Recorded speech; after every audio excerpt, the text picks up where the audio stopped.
हे सरकारचं फेल्युअर आहे. सरकार किती लोकांचा जीव घेणार, शासकीय यंत्रणेचा जीव घेणार, जनतेचा जीव घेणार. सरकारला अपेक्षित काय?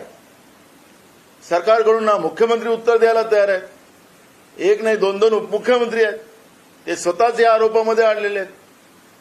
उत्तर कोण देणार असा प्रश्न आता आम्हाला. मी तेच सांगितलं काल, पण मुख्यमंत्र्यांनी कोण मंत्री होता की डॉक्टर तावरेच्या अधीक्षक पदासाठी त्यांनी पत्र दिलं, कोण आमदार होता त्यांनी डॉक्टर तावरेच्या अधीक्षक पदासाठी पत्र दिलं, कोण आमदार अनेक वेळ त्या घटनेच्या नंतर पोलीस आणि डॉक्टरांशी बोलत होते, कोण मंत्री बोलत होते, याची माहिती सरकारने द्यावी ना.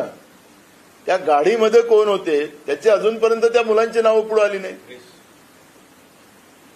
त्या मुलांची अजून नावं पुढे आली नाही. का नावं लपवली जातात? आणि आपल्याला माहितीसाठी सांगतो की ज्या पबमधून ही मुलं निघाली, 2 गाड्या यांच्याजवळ होत्या, त्या गाड्यांची रेस लावली आणि हे रेस लावल्यामध्ये जी पुढे गेलेली गाडी जी होती त्या गाडीच्या पुढे जाण्याच्या चक्करमध्ये या गरीब माणसांना गाडीच्या खाली कुचलून मारण्याचं पाप या लोकांनी केलं, गाडी बदलून टाकली. म्हणजे ज्या पद्धतीनं पोलीस निबंध लिहायला लावतात आरोपींना, आता आरोपींना निबंध लिहायला लावणं म्हणजे आता एक महाराष्ट्र सरकारचा देशभरामध्ये हा जोकच झालेला आहे. आरोपींना निबंध स्पर्धा करायची, काय चाललं काय? म्हणजे महाराष्ट्र आरोपींना आता स्पर्धा परीक्षेमध्ये बसवेल की तुम्ही किती गुन्हे अजून करू शकता, किती गाड्यामध्ये चिरडू शकता, त्याचा निबंध लिहायला लावला होता. त्याचं उत्तर सरकार का देत नाही? दाल में काला है, डाळच काळी आहे. या घटना ज्या महाराष्ट्रात सातत्यानं होतात आहेत, रोज होतात आहेत, काल पण झाली घटना.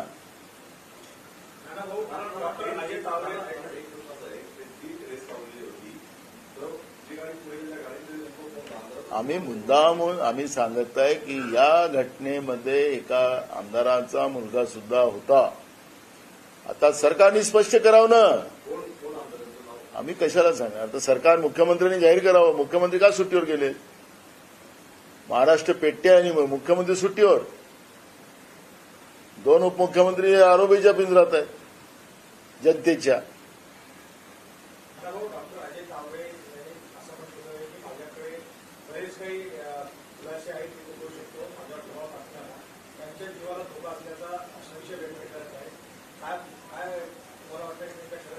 डॉक्टर तावरेंचं जे स्टेटमेंट आम्ही वाचलेलं आहे, आपल्या चॅनलला ऐकलेलं आहे, त्याच्यामध्ये त्यांनी सांगितलं की कोण कोण नेत्यांच्या दबावाखाली मी हे केलेलं आहे, त्यांची नावं मी जाहीर करेन. त्यामुळे आपण जे सांगतात आहात त्याप्रमाणे त्या डॉक्टरच्या जीवाला धोका होऊ शकतो, नाकारता येत नाही. शासनाला त्यांना पूर्ण शासनाने सुरक्षा दिली पाहिजे. आणि कारण की आता विटनेस आहे, आता ते डॉक्टर तावरे रक्ताचा नमुना त्यांनी बदलवला, पण त्यांना कोणीही करायला लावलं त्याची नावं ते सांगायला लागणार आहे. त्यांनी सांगितलेलं आहे कोणाचे फोन आले होते, कोण त्यांना भेटलेलं होतं, तिथले सीसीटीव्ही फुटेज काय सांगतात, ह्या सगळ्या गोष्टी तिथं पुढे येणार आहे. त्यामुळे तावरे हे त्याच्यातले महत्वपूर्ण त्याच्यातला धागादोरा आहे. आणि म्हणून डॉक्टर तावरेंना सुरक्षा दिली पाहिजे, त्यांना जीवाला धोका होऊ शकतो. कारण की पुणे शहरामध्ये कोणी कोणत्या नेत्याबद्दल बोललं, काही केलं त्याच्यावर खोटे गुन्हे दाखल केले. मागच्या वेळेस शाई फेकली गेली होती तर त्याच्यावर खोटे गुन्हे दाखल करून टाकले होते. बाकी सुप्रीम कोर्टाने पोलिसांना ताशिरे ओढले, 10,000 रुपयाचा दंड भरायला लावला खोटे गुन्हे दाखल केले म्हणून. त्याच पुण्यामध्ये मागची घटना आपल्याला माहिती आहे, शाई फेकची. खोटे गुन्हे दाखल केले आणि मान्य हायकोर्टाने डीसीपी रँकच्या अधिकाऱ्यावर 10,000 रुपयाचा दंड केला खोटे गुन्हे दाखल केले म्हणून. ही इथपर्यंत मजल त्या पुण्यामध्ये आहे. त्यामुळे तुम्ही सांगता त्याप्रमाणे तावरेंच्या जीवाला धोका होऊ शकतो, नाकारता येत नाही.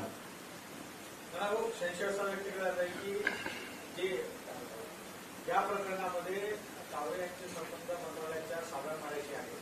त्याच्यातले काही 2 चित्र त्यांच्यासोबत असलेले ब्लर करण्यात आले आहेत. त्याचा खुलासा करावा असंही या ठिकाणी मागणी होत आहे. 6व्या माळ्याचा संबंध याचा अर्थ असा आहे की सरकारच्या सर्वोच्च मंत्र्यांचा आणि मुख्यमंत्र्यांचा या ठिकाणी ही घटना हाय प्रोफाईल आहे आणि हाय प्रोफाईल असल्यामुळे या घटनेमध्ये ज्या पद्धतीनं पुरावे नाहीसे केले जात होते याचा अर्थ ही घटना हाय प्रोफाईल आहे. 6व्या माळ्याशी त्याचे संबंध आहे, हे नाकारताच येत नाही. गाडी बदलवणं, ब्लडचे नमुने बदलवणं, पोलिसांच्या माध्यमातून त्यांना आरोपींना व्हीआयपी ट्रीटमेंट देणं, त्यांना निबंध लिहायला लावणं आणि त्यांना कसं सोडता येईल आणि 10 तासात त्यांना बेल कशी मिळेल याचा जो प्रयत्न जो झालेला आहे, तर ही घटना हाय प्रोफाईल आहे आणि म्हणून ही सीबीआयची चौकशी व्हावी या पद्धतीची भूमिका काँग्रेस पक्षाची आहे.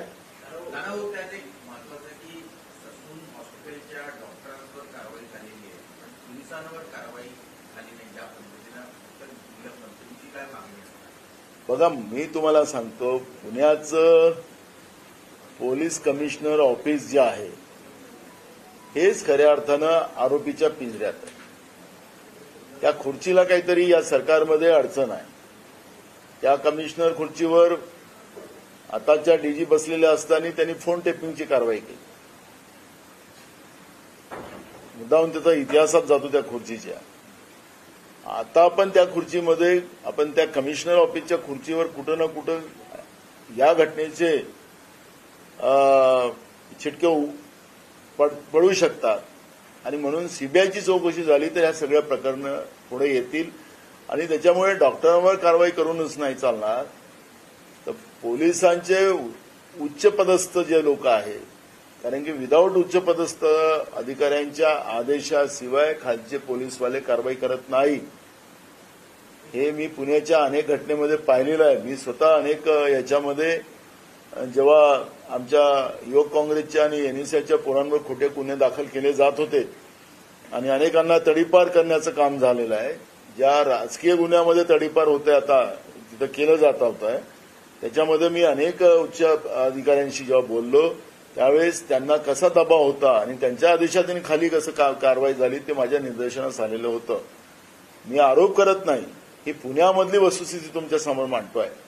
ज्यावेळी कसब्याची बाई निवडणूक झाली होती त्यावेळेस जेवढे तडीपार लोक होते, जे पुण्यातून बाहेर होते आणि ते मर्डर केसमध्ये, रेप केसमध्ये, डकेती केसमध्ये जे होते त्यांना कसब्याच्या बाय इलेक्शनमध्ये तिथं आणून मंत्र्यांसोबत ते फिरत असताना आपल्या चॅनलवर दाखवलं जात होतं. तर कोणाचा त्यांच्यावर आशीर्वाद होता? का नाही त्यावेळेस पोलिसांनी त्याच्यावर कारवाई केली?